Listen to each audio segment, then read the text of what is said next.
pada dasarnya tema ini eh, adalah lanjutan ya dari tema sebelumnya yang sudah dibahas oleh guru saya, ya, guru kita semua, Akbar Susanto, karena beliaulah pada dasarnya yang menjadi pionir ya dalam memperkenalkan paradigma transformasional ini untuk konteks Indonesia ya.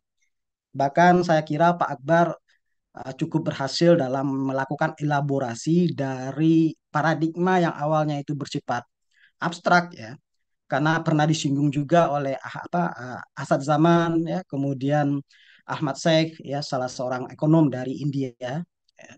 Tapi kemudian Pak Akbar saya kira berhasil melakukan elaborasi sehingga kemudian paradigma ini bersifat operasional ya dalam ilmu ekonomi Islam gitu ya. Oleh karena itu kemudian saya memberi tema kita ini ketika saya tanya kepada Mas Eko, salah seorang pengurus masjid kampus ya, kira-kira saya membicarakan tema apa. Kemudian Mas Eko memberikan saya waktu apa keleluasaan untuk menentukan tema sendiri sehingga kemudian tema ini saya yakini akan menyambung dengan tema sebelumnya. Sehingga saya mengambil tema yang akan kita kaji ya dalam waktu kurang dari 1 jam ini dengan paradigma transformasional jalan ketiga aksiologi ilmu ekonomi Islam. Memang agak ambisius ya ketika saya mengutarakan temanya jalan ketiga. Karena ketika mengambil tema jalan ketiga, seolah-olah ini adalah bagian untuk melakukan koreksi total terhadap paradigma ekonomi Islam yang sesungguhnya sudah ada sebelum paradigma ini diperkenalkan. Tetapi bukan itu tujuannya, tetapi saya lebih menekankan bahwa sesungguhnya ada loh, selain paradigma yang sebelumnya diperkenalkan dalam ilmu ekonomi Islam itu ternyata ada paradigma lain yang mungkin perlu juga kita bicarakan sehingga kemudian dalam pengembangan ilmu ekonomi Islam ke depan itu kita mendapat wawasan baru, kemudian warna baru dan corak baru. Sehingga ekonomi Islam itu dapat dikembangkan lebih rasional kemudian diterima di kalangan akademikus atau komunitas akademik global gitu ya. Nah, jujur saya akui bahwa tema ini pada dasarnya adalah eh, ringkasan ya dari salah satu tulisan saya dengan Pak Arkom Keswanjono, eh, guru saya, yang kemudian kami terbitkan di salah satu jurnal internasional di Swiss ya, yang dieditori oleh Jack Redon, salah seorang pakar atau bisa dikatakan hari ini dia terkenal sebagai profesor pluralisme metodologi di Swiss ya. Eh, jadi pada dasarnya pembahasan kita hari ini merupakan kesimpulan singkat dari tulisan ini. Nah, kita paham ya, sama kita ketahui bersama bahwa saat ini ekonomi Islam itu tengah mencari identitas. Ya. Ini fakta yang kemudian tidak bisa kita bantahkan. Ya. Eh, Sehingga kemudian beberapa sarjana ekonomi Islam itu menganggap ya hari ini ekonomi Islam itu tengah berada pada fase pencarian identitas. Muhammadi misalnya di tahun 2013 mengemukakan itu gitu ya.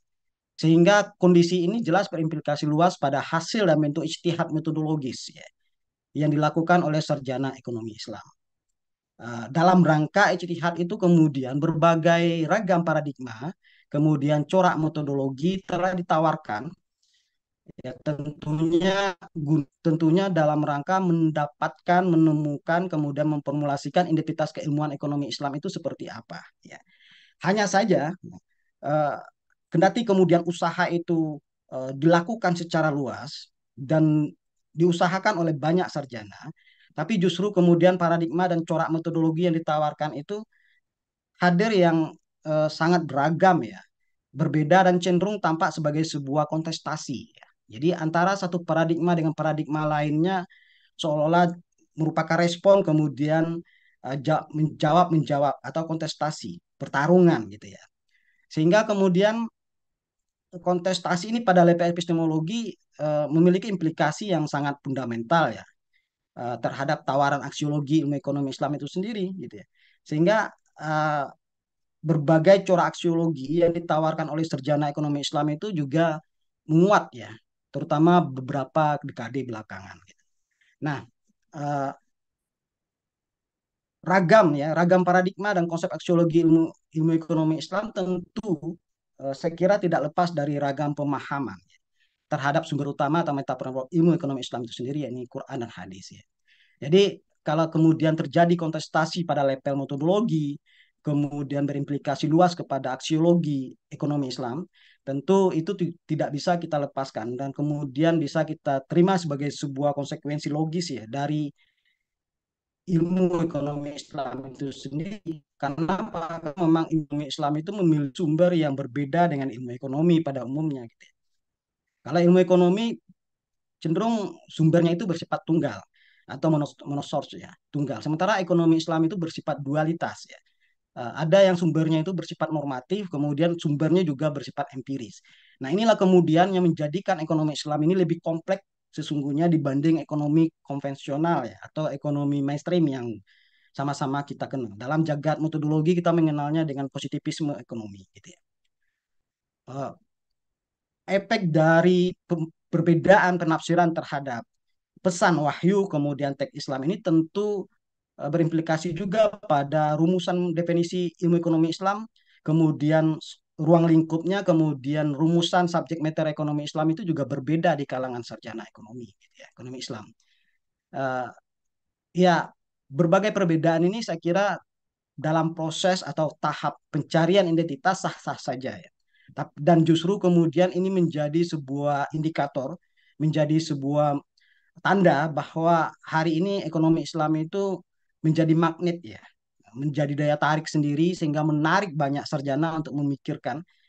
Bahkan ekonom yang tadinya sama sekali tidak menilai apa kajian-kajian ekonomi Islam kemudian secara aktif memikirkan bagaimana sesungguhnya bangunan ekonomi Islam itu sendiri. Makanya kemudian saya katakan berbagai perbedaan ini adalah indikator penting kemudian kabar gembira ya bagi pengembangan ekonomi Islam itu sendiri gitu loh.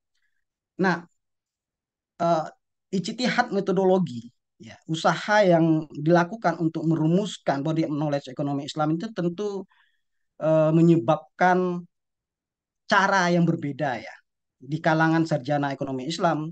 Bagaimana kemudian mengintegrasikan ekonomi ekonomi sebagai sebuah disiplin ilmu yang sudah mapan dengan Islam sebagai sebuah agama yang diyakini kebenarannya di kalangan komunitas atau pemeluk Islam gitu ya. Uh, tapi meskipun caranya berbeda ya, kemudian pemahamannya berbeda, metodologi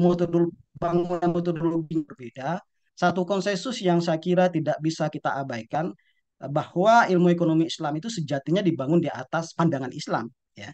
Dan ini kemudian menjadi kerangka dalam berbagai aspek pengilmuan ekonomi Islam itu sendiri gitu ya. Nah, eh, berbagai kajian sebenarnya kalau kita teliti kemudian kita coba elaborasi, kita coba telusuri banyak kajian-kajian beberapa dekade belakangan itu terkait dengan metodologi ekonomi Islam itu justru tumpah ruah gitu ya. Kalau kita gunakan misalnya dengan satu alat pencarian data science misalnya melalui apa pemrograman Python misalnya. Lalu kita coba analisis dengan pendekatan tech analitik test, tech ya, tech analitis gitu loh. Maka mungkin eh, jumlahnya itu di atas ratusan yang mengkaji metodologi ekonomi Islam, baik itu di dalam wilayah keindonesiaan ya atau dalam teritorial Indonesia atau kemudian secara global di luar negeri gitu ya. Nah, ini kemudian menjadi VR ya, menjadi tugas kita bersama melakukan klasifikasi. Hanya saja kemudian yang mendesak ya saya kira itu adalah pengkajian terhadap aksiologi ekonomi Islam gitu ya. Kenapa kemudian saya katakan itu penting? Kenapa? Karena memang beberapa dekade belakangan itu banyak literatur mengkaji metodologi ekonomi Islam, tapi kemudian kajian aksiologi itu justru bersifat parsial. Dia tidak dibahas secara spesifik ya di dalam pengembangan keilmuan ekonomi Islam. Jadi dia dibahas justru bersifat parsial. Misalnya ketika Aslam Hanif mengkaji metodologi, dia menyinggung sedikit tentang aksiologi. Nah, oleh karena itu saya kira artikel yang tadinya kemudian sudah saya terbitkan ini adalah semacam jawaban terhadap itu. Nah, berbeda kemudian dengan ilmu ekonomi ya pada umumnya atau yang kita kenal dengan positivisme ekonomi. Ekonomi Islam memang sampai hari ini belum secara konsensual belum menawarkan ya eh, apa sih rumusan metodologi yang bisa disepakati secara umum dan bisa diterima di kalangan ekonom muslim itu ya. Itu belum kita lihat gitu ya. Kenapa? Karena masih ada variasi dalam merumuskan aksiologi ekonomi Islam itu sendiri. Ya, saya kira itu kemudian menjadi sesuatu yang dapat kita maklumi gitu loh. Kenapa? Karena dalam ilmu ekonomi sendiri ya, untuk mendapatkan ya atau untuk mencapai satu rumusan yang konkret kemudian dapat diterima terkait dengan aksiologi itu membutuhkan waktu yang sangat panjang. Jadi di pertengahan abad 17 misalnya, ilmu ekonomi itu baru kemudian memperkenalkan aksiologi melalui karyanya Adam Smith ya, melalui The Theory of Moral Sentiment gitu ya. Kemudian di era neoliberal ya, disambung oleh kemudian Milton Friedman dengan metodologi opositif ekonomi. Disitulah kemudian baru kita menemukan satu rumusan yang relatif konkret apa itu aksiologi ekonomi gitu ya. Nah, di dalam tradisi ilmu ekonomi kita mengenal yang namanya aksiologi ekonomi itu merupakan studi terhadap nilai, kemudian etika dan prinsip-prinsip moral yang relevan dalam pengambilan keputusan ekonomi. Ya. Karena dia berhubungan dengan korelasi antara nilai, etika, prinsip dan moral, tentu ini melibatkan pertimbangan tentang apa yang dianggap baik ya, dan benar di dalam konteks ekonomi, serta bagaimana nilai-nilai ini dapat mempengaruhi tindakan dan kebijakan ekonomi. Nah, kriteria baik dan benar dalam ilmu ekonomi konvensional atau positif ekonomi tentu berbeda dengan konsep baik dan benar dalam ekonomi Islam. Merespon itulah kemudian eh, dalam konteks itulah kemudian kalau kita coba telusuri lagi ya, misalnya di dalam sejarah pemikiran ekonomi konvensional itu kita menemukan Adam Smith. Jadi istilah aksiologi ekonomi itu kalau kita mau membaca itu akan temukan di dalam di teori moral of sentiment yang diterbitkan awal pertama kalinya itu di tahun 1759 atau pertengahan abad ke-17 ya. Di sini kita menemukan bahwa ternyata memang Adam Smith itu membahas hubungan antara moralitas dan ekonomi. Ya. Ia mengemukakan bahwa individu cenderung bertindak dengan rasa simpati, ya, kemudian bersikap moralitas dalam membuat hubungan ekonomi mereka dan bahwa etika adalah bagian penting dari kehidupan ekonomi yang sehat. Jadi gitu. Meskipun kemudian Adam Smith ini dikenal sebagai bapak kapitalisme modern ya, tapi ternyata Adam Smith itu justru telah memberikan ruang yang cukup besar terhadap moral. Tetapi kemudian moral seperti apa yang didefinisikan oleh Adam Smith inilah kemudian yang perlu kita kaji lebih lanjut ya, tentu bukan di forum ini gitu ya.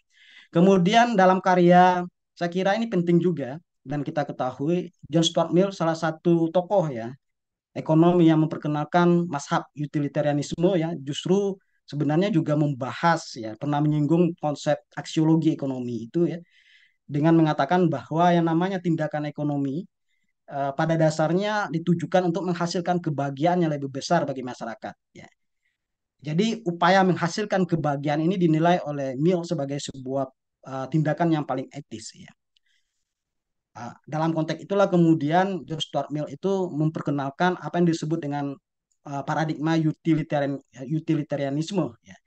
Yang ini kemudian kalau kita komparasikan dengan Islam tidak seutuhnya tidak semuanya secara holistik dapat diterima tetapi kemudian bagian-bagian utilitarian itu justru ada juga komparatif atau kompatibel dengan Islam itu sendiri. Karl Marx ya salah satu tokoh sosialisme juga membahas aksiologi ini di dalam karyanya Das Kapital. Begitu juga dengan Amartya Sen yang saya kira Milton Friedman adalah tokoh ekonom yang apa bisa kita klasifikasikan sebagai kontemporer ya yang membahas tentang aksiologi ekonomi eh, konvensional gitu ya. Apa yang kemudian dapat kita pelajari atau kita ambil makna dari berbagai variasi aksiologi yang muncul mulai dari Adam Smith sampai ke dengan Milton Friedman uh, ini menjadi sebuah medan baru ya bagi ekonom Muslim untuk kemudian merumuskan aksiologi ekonomi Islam yang autentik gitu ya. Kenapa? Karena memang tidak bisa kita pungkiri bahwa ekonomi Islam ini muncul dari dua faktor sesungguhnya. Pertama, merupakan respon ya terhadap kebuntuan ilmu pengetahuan khususnya ekonomi, sehingga di dalam bahasa mazhab Islamisasi itu disebut ekonomi Islam ini adalah sebuah kebutuhan umat gitu ya. Supaya kemudian kebuntuan ekonomi itu justru tidak membuat umat Islam itu tertinggal terlalu lama, sehingga perlu sebuah sistem yang benar-benar mampu menjawab kebutuhan umat Islam itu sendiri gitu. Yang kedua ini kan faktor eh, ilmu ekonomi secara secara apa secara eh, holistik. Kalau kita kaji kemudian secara fundamental, baik itu pada level epistemologinya, kemudian aksiologinya, terutama ontologinya, itu memang tidak kompatibel secara utuh dengan ekonomi Islam. Atas dasar itulah kemudian diperlukan satu ilmu yang bisa merepresentasikan karakteristik, identitas, kemudian nilai dan moralitas Islam itu sendiri. Dalam konteks itulah kemudian muncul ekonomi Islam. Gitu. Nah, eh, kemunculan ekonomi Islam ini kalau kita em, gunakan atau rujuk teori Asad Zaman ya, kita sudah melampaui atau sudah melalui 3 generasi sesungguhnya ya. Gelombang pertama itu justru dicirikan, jadi Asad Zaman ini membagi 3, ada namanya generasi pertama, kemudian generasi kedua dan generasi ketiga. Nah, kita berada pada posisi generasi ketiga. Generasi pertama itu justru kajian ekonomi yang dimulai ya oleh mazhab atau kelompok yang memperkenalkan islamisasi ilmu. Termasuk di situ adalah ilmu islamisasi ekonomi, dan kita kenal salah satunya adalah Nafi ya. Kemudian eh, diperkuat juga dengan Ismail Al-Faruqi ya. Nah, generasi pertama ini justru kemudian fokus pada penemuan kembali ya, reinterpretasi prinsip ekonomi Islam yang sudah ada dalam naskah-naskah klasik. Mereka berusaha menyusun kembali prinsip-prinsip ini dalam konteks ekonomi modern. Nah, ini generasi pertama. Jadi perlu kita pahami ciri utama dari generasi ini pada dasarnya adalah anatomi dari islamisasi ilmu ekonomi itu sendiri. Ya. Tujuan mereka sebenarnya eh, adalah untuk mengidentifikasi prinsip-prinsip ekonomi Islam, kemudian mengaplikasikannya dalam teori ekonomi modern. Ya, dari sinilah kemudian ide penghapusan bunga dalam sistem perbankan itu menjadi gaung dan kemudian menjadi isu yang mempengaruhi kebijakan ekonomi di banyak negara-negara Islam termasuk Indonesia ya di era 70-an itu. Ya. Apa kontribusi paling penting dari generasi pertama ini, yaitu mereka sudah memberikan dasar untuk pengembangan ekonomi ya terutama pemikiran ekonomi Islam. Berbeda kemudian dengan generasi kedua. Jadi kalau generasi pertama ini merupakan peletak dari islamisasi ilmu. Ya. Nah, generasi kedua itu berada pada rentang tahun 70-an hingga 90-an ya. Ciri dari generasi kedua ini melibatkan upaya untuk mengembangkan teori ekonomi Islam yang lebih sistematis dan komprehensif. Ya. Mereka mencoba membangun kerangka kerja teoritis berdasarkan prinsip-prinsip ekonomi Islam. Nah, tujuannya tentu untuk memperluas cakupan prinsip ekonomi Islam, kemudian menyusun model ekonomi yang lebih rinci ya. Kemudian mereka mengembangkan berbagai teori ekonomi Islam, terutama tentang isu-isu utama dalam ekonomi, misalnya distribusi, pertumbuhan ekonomi, dan kebijakan fiskal. Nah, dari situ kemudian kita bisa melihat bahwa kontribusi generasi kedua ini membentuk dasar untuk pengembangan lanjutan dari pemikiran ekonomi Islam. Generasi ketiga, generasi ketiga ya justru kita saat ini, ya, eh, saat ini kita justru melihat bahwa pengembangan ekonomi Islam ini memang nampak kritis, tetapi praktis gitu ya. Jadi bagaimana kemudian generasi ketiga ini berusaha dan berorientasi mengimplementasikan aspek-aspek praktis dari ekonomi Islam dalam sistem ekonomi nyata. Ya.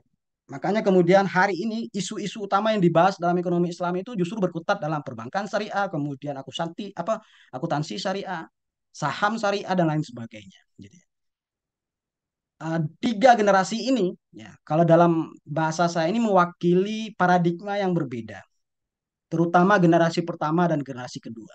Generasi pertama itu justru paradigmanya adalah islamisasi ilmu, ya, atau islamisasi ekonomi. Sementara generasi kedua itu banyak berbicara tentang integrasi, kemudian unifikasi, ya. Eh, kalau kita coba telusuri beberapa literatur dan mereka merupakan representasi dari generasi-generasi itu, maka kita akan menemukan dua kosakata itu. Nah, persoalannya kemudian, ya, eh, saya mengatakan ketika generasi pertama kemudian berlanjut ke generasi kedua, ada lompatan yang cukup signifikan ya ketika generasi ketiga itu hadir. Kenapa saya sebut lompatan? Kalau generasi pertama kemudian generasi kedua dalam ekonomi Islam itu memang mereka sangat dalam membahas dan mendiskusikan aspek-aspek fundamental filosofis ekonomi Islam itu sendiri gitu. Sementara generasi ketiga ini lebih cenderung kajiannya bersifat praktis empiris. Sehingga kemudian isu-isu terkait dengan aspek-aspek fundamental ekonomi Islam itu agak terabaikan gitu ya, agak terabaikan. Eh, tetapi perlu kita garis bawahi meskipun kemudian terabaikan, pentingnya mendiskusikan aspek fundamental metodologi, epistemologi itu penting ya. Supaya apa? Supaya nanti ke depan itu ekonomi Islam itu kita betul-betul memahami arahnya kemana. Karena kalau lepas dari itu, saya kira kemudian ekonomi Islam itu akan berkembang justru menempuh jalan-jalan ekonomi konvensional ya. Kalau tidak kemudian menuju religiusitas ekonomi, justru kapitalisme religius. Nah, itu dalam bahasa yang lebih satirnya gitu.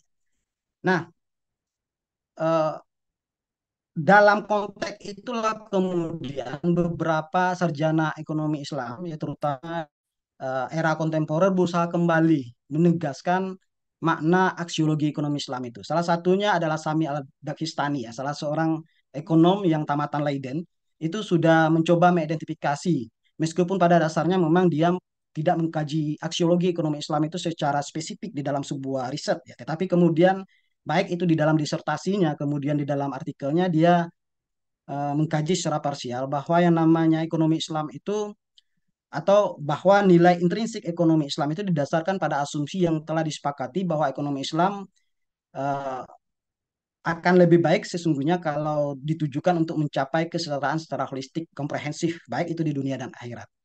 Dalam bahasa yang paling populer ekonomi Islam itu harusnya didorong untuk mencapai apa yang disebut dengan falah atau Islamic eh, well-being ya.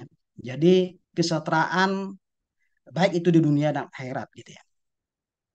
Nah, kemudian yang sangat populer juga saya kira dua guru dan murid ya, Pak Hapas Prukani, kemudian Hanif, Pak Profesor Hanif ya, salah seorang ekonom Muslim juga dari Malaysia. Dia mencoba meletakkan satu definisi bahwa yang namanya tujuan ekonomi Islam itu hanya dapat dicapai melalui interaksi yang solid antara cita-cita, nilai, tujuan, dan fakta. Nah, secara sederhananya dia mengatakan ekonomi Islam itu tidak akan berfungsi apapun terhadap umat tidak akan memberikan manfaat masalah yang lebih besar tanpa kemudian memperhatikan hubungan yang solid ya, yang kuat antara aspek moral, kemudian tujuan dan ekonomi aktual atau ekonomi empiris gitu ya. Hal itu sebenarnya juga senada dengan Abdul Azim Islahi ya, yang mengatakan bahwa pandangan Islam ini mendorong adanya finansialisasi ekonomi Islam ya, yang dianggap sebagai upaya untuk mewujudkan tujuan ekonomi Islam yang berbeda dengan ekonomi neoklasik. Tiga sarjana ekonomi Islam ini saya nilai mewakili paradigma yang berbeda dalam membangun ilmu ekonomi Islam. Kalau yang pertama tadi eh, Sami Al-Daghestani ya, kemudian Purkani dan Hanef ini memiliki dua bentuk corak paradigma yang berbeda. Kalau Al-Ghistani mungkin lebih cenderung dia mengidentifikasi konsep aksiologi itu dari perspektif Islamisasi. Sementara Purkani itu lebih cenderung mengelaborasi konsep aksiologi itu dari uh, unifikasi, paradigma unifikasi. Nah, jadi kemudian Abdul Azim ini justru kemudian dia mencoba menjembatani kedua itu dengan menawarkan sesuatu yang lebih konkret yaitu sistem ekonomi gitu ya. Nah, tetapi eh, perlu kita akui ya, tiga periode kemudian yang disebut oleh Asad Zaman tadi, ini kan pada dasarnya upaya saat zaman itu melakukan klasifikasi berdasarkan waktu dan periode.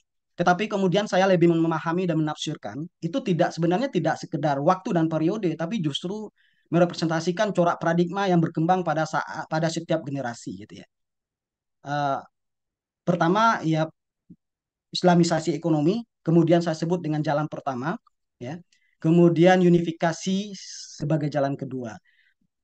Tapi perlu dipahami, jalan pertama kemudian jalan kedua yang saya ajukan di sini bukan dalam konteks seperti yang dipahami oleh Anthony Giddens ya. Antara jalan pertama dan jalan kedua itu saling berdialektika kemudian saling menegasikan. Tidak seperti itu. Justru kemudian kedua-duanya perlu kita anggap sebagai bagian penting dari sejarah pengembangan ekonomi Islam dan kedua jalan ini adalah sesuatu yang berkontribusi ya untuk bangunan ekonomi Islam itu sendiri. Kemudian perlu keduanya itu dihubungkan kemudian dirangkai secara filosofis ya sehingga berguna dalam membangun body of knowledge ekonomi Islam itu. Nah, apa perbedaan mendasar pada level aksiologi ya? Baik itu jalan pertama, kemudian jalan kedua. Sampai nanti kita menyimpulkan, oh perlu ada jalan ketiga aksiologi ekonomi Islam. Jalan pertama atau paradigma Islamisasi ekonomi, kalau kita perhatikan, mazhab ini cenderung membangun aksiologi ekonomi itu melalui beberapa pendekatan. Ya. Pendekatan pertama itu bisa kita identifikasi dari upaya mazhab ini mencari hubungan yang konkret dan solid antara ekonomi dan syariah, kemudian menggunakan paradigma integrasi pengetahuan. Pendekatan kedua justru kemudian berusaha melakukan definisi ulang terhadap konsep manusia dan masyarakat ya. Kemudian agar kemudian konsep manusia dan masyarakat ini sejalan dengan tujuan ekonomi untuk mencapai apa yang disebut dengan falah gitu ya. Pendekatan ketiga justru kemudian menjembatani dikotomi individu dan masyarakat. Jadi dalam ilmu ekonomi modern ya, kita seringkali kemudian menemukan baik itu di dalam buku teks ada konsep yang berbeda antara individu dan masyarakat. Sebagai sebuah konsep iya gitu ya. Tetapi sebagai sebuah hakikat pada dasarnya individu dan masyarakat ini ibarat uh, satu dari dua sisi mata uang yang tidak bisa dipisahkan. Individu kalau dia melakukan aktivitas ekonomi maka dia tidak boleh melupakan fungsinya sebagai bagian dari masyarakat. Nah, inilah kemudian yang coba didefinisikan ulang ya atau kemudian mazhab Islamisasi ini mencoba menjembatani dikotomi agar individu itu ketika dia melakukan aktivitas ekonomi memberikan manfaat maslahah yang besar terhadap masyarakat gitu ya. Itu kemudian dapat kita identifikasi dari beberapa karya terutama Hasan ya dan Islahi ya yang terbit di tahun 98 dan 2015 gitu. Berbeda kemudian dengan jalan kedua yang tadi saya sebut dengan unifikasi paradigma atau paradigma unifikasi dalam ilmu ekonomi. Eh, Paradigma ini pada dasarnya merujuk dengan gagasan tentang nature ya atau karakteristik dari penyatuan pengetahuan ilmiah ya, yang dapat ditelusuri kembali dari pendekatan atau model yang diperkenalkan oleh Immanuel Kant ya di akhir abad ke-18, kemudian William Whewell ya, tentang konsolidasi induksi dari abad ke-19 ya. Uh, Mungkin secara tidak kebetulan penggagas unifikasi dalam ekonomi Islam itu mungkin ada punya benang merah dengan kelompok atau Immanuel dua sarjana ini ya. Pada dasarnya kalau kita perhatikan keduanya itu berusaha melakukan unifikasi fenomena dari berbagai sumber gitu ya. Sehingga kemudian yang muncul itu adalah fenomena tunggal. Hanya saja kemudian di dalam ekonomi Islam Pak Apas kemudian Prof Aslam Hanef itu melalui satu karyanya itu sangat jelas ya. Meskipun dia tidak secara tegas mengakui adanya hubungan itu, tapi pada dasarnya unifikasi paradigma unifikasi yang mereka tawarkan ini ditujukan untuk menyatukan subject matters. Gitu. Jadi bukan fenomena. Dalam ekonomi modern kan memang tidak diakui adanya uh, subjek atau objek ekonomi yang berasal dari hal yang bersifat normatif gitu ya. Yang ada di dalam ekonomi konvensional kan hanya sesuatu yang dianggap empiris saja lah yang menjadi masalah atau subjek matter dari ilmu ekonomi. Berbeda kemudian dengan ekonomi Islam. Dalam ekonomi Islam itu kita punya dua subjek matter yang berbeda. Secara karakteristik cenderung bersifat ambivalen, berlawanan. Satu subject matters atau objek ekonomi Islam yang bersumber dari hal-hal yang bersifat normatif, ya, eh, moral dan prinsip-prinsip ekonomi. Kemudian di sisi lain, subjek matter ekonomi Islam itu juga mengakomodasi hal yang bersifat empiris, ya, realitas ekonomi. Nah, eh, ini baik itu Pak Purka, Pak Apas, kemudian Pak Aslami itu menawarkan beberapa metode, ya. Terutama kalau Pak Apas itu dia menawarkan salah penyatuan itu hanya bisa dilakukan salah satunya adalah dengan metode usul al-iktisadiyah. Bahkan kemudian Akram Khan itu menawarkan adanya pluralisme metodologi ekonomi Islam, gitu ya. Nah, baik itu paradigma Islamisasi, kemudian unifikasi, eh, saya meyakini keduanya memiliki benang merah yang kuat ya pada level aksiologi, gitu ya. Di mana keduanya mengakui ilmu ekonomi Islam dihadirkan guna memberikan solusi atas persoalan yang tak mampu dijawab oleh ilmu ekonomi modern.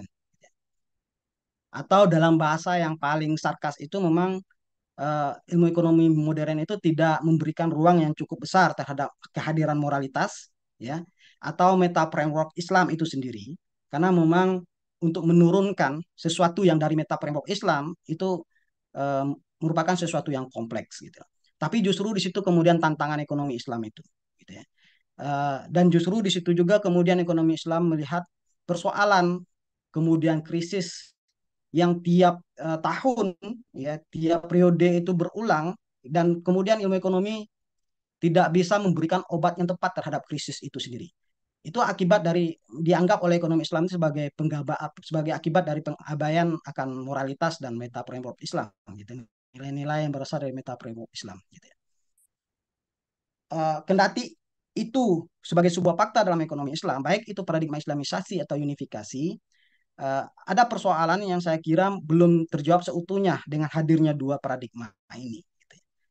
Uh, dan justru kemudian kedua-duanya justru terjebak pada satu kecenderungan perilaku metodologis.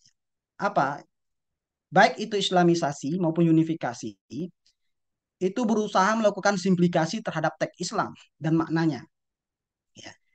Simplikasi maksudnya menjadikan teks Islam itu hanya sebagai landasan uh, teori ekonomi, ya, kemudian menjadi basis dari penalaran verifikasi dan falsifikasi, sehingga kemudian eh, ya mereduksi warna, kemudian hakikat teks Islam itu teks Islam, kemudian prinsip-prinsip Islam itu ke dalam nalar yang sama sekali bersifat positivisme. Nah, sementara kita paham bahwa Islam itu bukan sekedar sebagai tidak tidak hanya sekedar agama yang hanya menuntun persoalan moral, tetapi dia juga sebagai basis pengembangan kerangka berpikir untuk sebuah ilmu pengetahuan, ya. Dan karena demikian kemudian Islam melalui teksnya terutama, ya, Al-Quran, hadis, kemudian dan sunnah itu merupakan pedoman, ya, dan panduan hidup yang menjadi setubuh dengan preposisi dan postulat ekonomi, gitu ya. Kalau itu pandangan kita, maka kemudian pertanyaannya, apakah memang ada jalan ketiga untuk pengembangan ekonomi Islam sehingga kita bisa menghasilkan teori ekonomi yang sejalan dengan cita-cita yang termaktub, baik itu bersifat implisit atau eksplisit di dalam teks Islam itu sendiri. Nah, atas dasar itulah kemudian muncul satu tawaran yang saya kira itu menarik, ya, dari Pak Akbar Susanto yang minggu lalu itu sudah membahas sangat mendalam, ya, hubungan antara tauhid dan transformasi sebagai paradigma transformasional. Ya, Pak Akbar kemudian membahas dari aspek paling esensial tauhid, gitu ya. Nah, kemudian atas dasar itu dia menemukan satu paradigma yang saya kira penting, ya, dan menjadi loncatan dalam ekonomi Islam ini. Jadi ke depan itu kalau ini diterapkan, paradigma transformasional ekonomi ini diterapkan sebagai sebuah model penelitian, maka produk ekonomi Islam ini pasti berbeda dengan produk ekonomi konvensional. Kalau ekonomi konvensional itu muaranya hanya teori saja. Eh, Sementara ekonomi Islam itu memiliki satu misi yang sangat penting luhur ya. Saya pikir itu luhur, yaitu melakukan transformasi, perubahan. Jadi tidak hanya sekedar menghasilkan teori, tapi juga ada misi perubahan di situ. Oleh karena itu kemudian Pak Akbar itu meyakini bahwa terdapat kerangka kerja yang kuat untuk mengintegrasikan analisis ekonomi positif ke dalam sifat transformasional ekonomi Islam. Artinya apa? Ekonomi Islam itu harus mampu menginspirasi masyarakat untuk mencita-citakan perubahan, ya, kemudian memberikan dasar dan panduan ya untuk melakukan perubahan yang dicita-citakan, serta mampu memfasilitasi perubahan dari yang kondisi saat ini dialami oleh masyarakat ke kondisi yang lebih kondusif bagi terwujudnya kesejahteraan sebagaimana yang dikehendaki oleh pandangan Islam. Ya. Kesejahteraan yang dikehendaki pandangan Islam ini dalam bahasa yang paling populer itu dalam saat ini ya, untuk saat ini kita terima sebagai sebuah kosakata yang uh, baku di dalam teks ekonomi Islam itu yaitu falah atau Islamic well-being. Jadi kesejahteraan holistik, tidak hanya kesejahteraan di dunia saja tapi juga kesejahteraan di akhirat gitu ya. Nah, argumentasi itulah kemudian menjadi alasan kenapa penting ya para jalan ketiga atau transformasional ekonomi Islam itu sebagai sebuah paradigma. Tinggal lagi pertanyaannya bagaimana aplikasinya. Tentu uh, perlu kita pahami gitu ya. Sebelum kita masuk kepada bagian paradigma atau model bagaimana kemudian menghasilkan teori ya. Kita memahami ada dua kebenaran yang diakui di dalam ekonomi Islam itu gitu ya.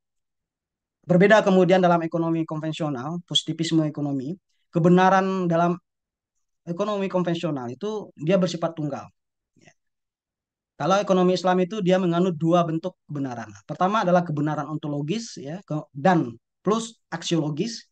Kemudian kebenaran yang bersifat faktual realitas. Ya. Nah, kebenaran ontologis kemudian plus di situ aksiologis ini sumbernya adalah wahyu dan teks. Itu kebenaran yang sifatnya absolut. Ya. Kenapa? Karena sumbernya dalam keyakinan kita sebagai umat Islam itu justru adalah wahyu dan teks Islam. Uh, Wahyu dan teks Islam adalah dua hal yang berbeda ya, tetapi kemudian diakui sebagai sesuatu yang menjadi sumber pengilmuan Islam itu sendiri.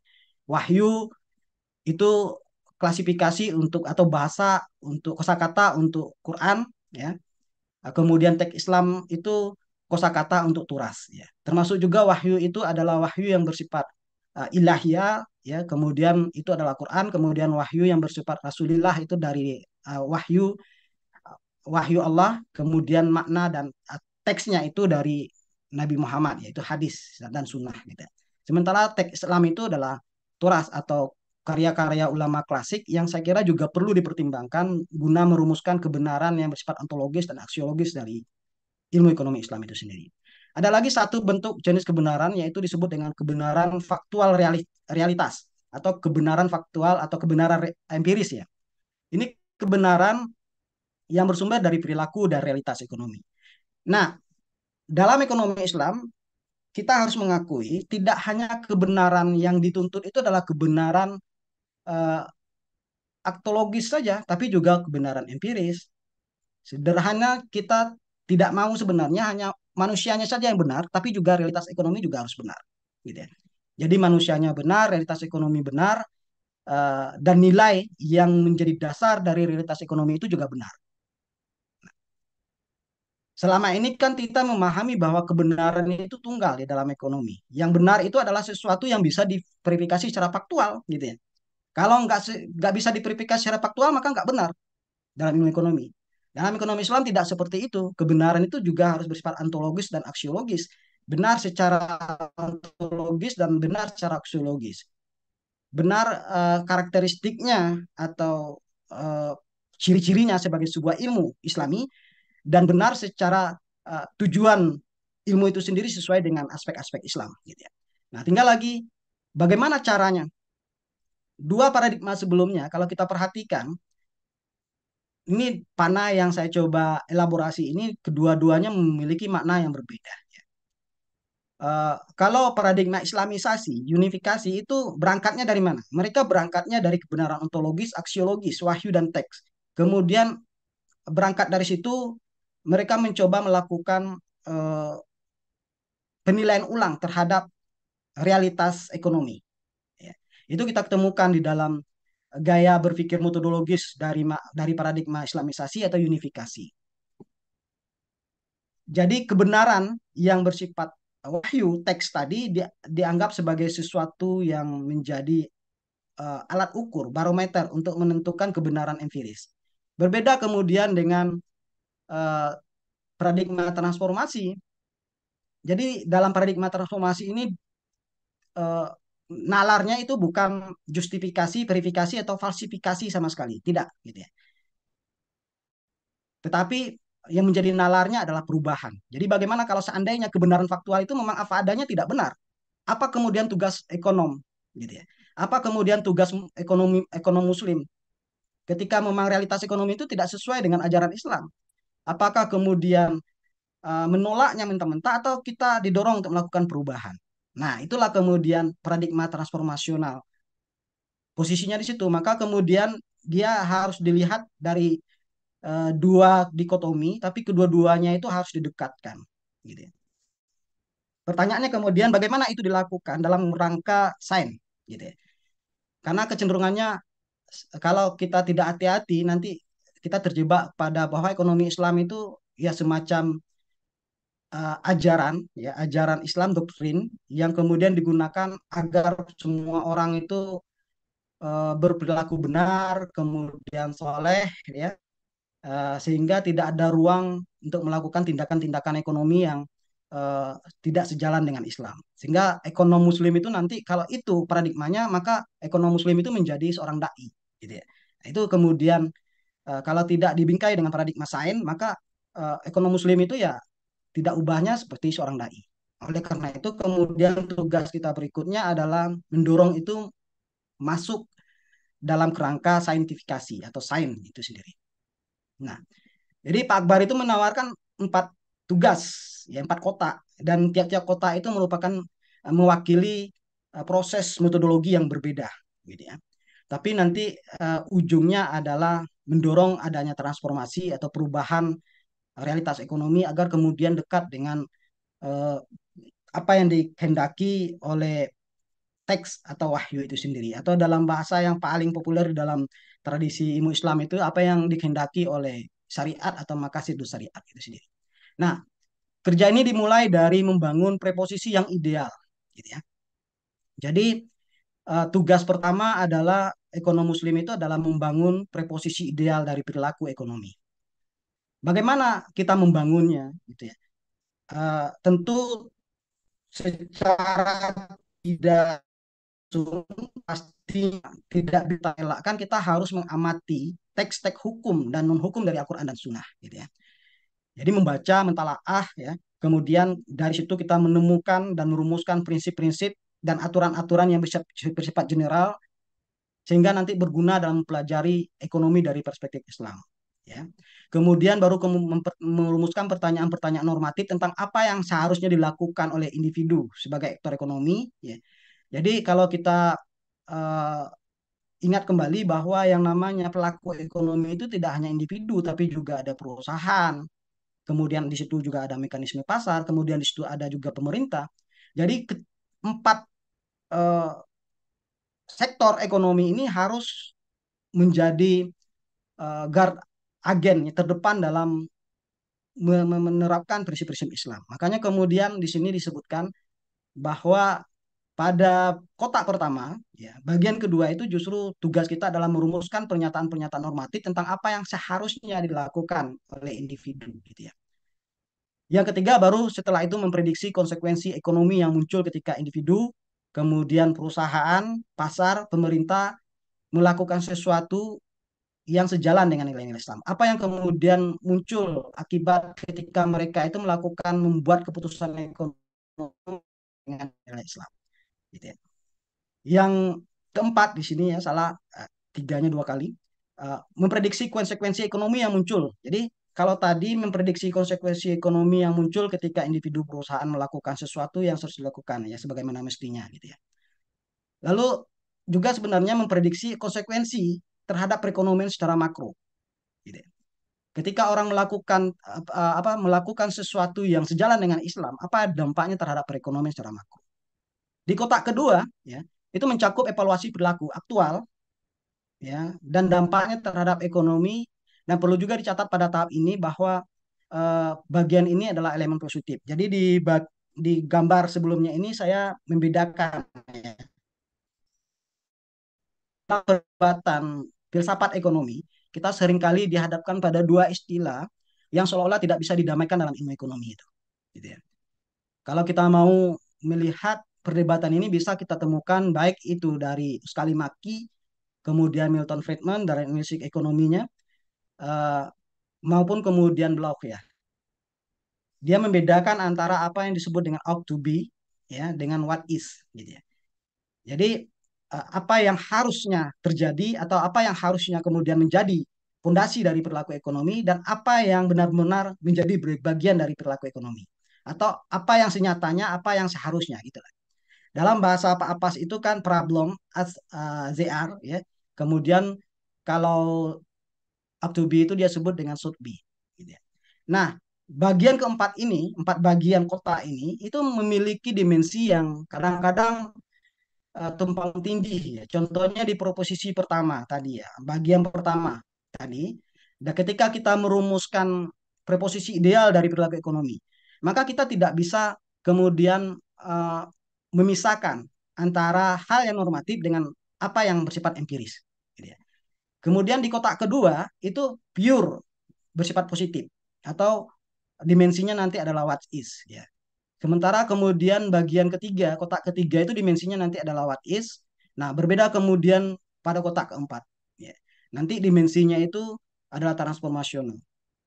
Nah, dalam kerangka inilah kemudian paradigma transformasional itu justru sebenarnya kalau kita mau mengakui akan agak lebih implementatif ya ketimbang kemudian kita membangun ekonomi Islam itu dari dimensi Islamisasi saja atau unifikasi saja. Karena ekonomi Islam menurut hemat kita itu tidak mesti berhenti pada level menghasilkan teori saja, tapi juga harus menghasilkan rekomendasi bagaimana kemudian perekonomian itu harus berubah dan memberikan dampak maslahah yang sebesar-besarnya terhadap umat ya. Dan secara umumnya tentu dalam manusia dan masyarakat dan bangsa gitu ya.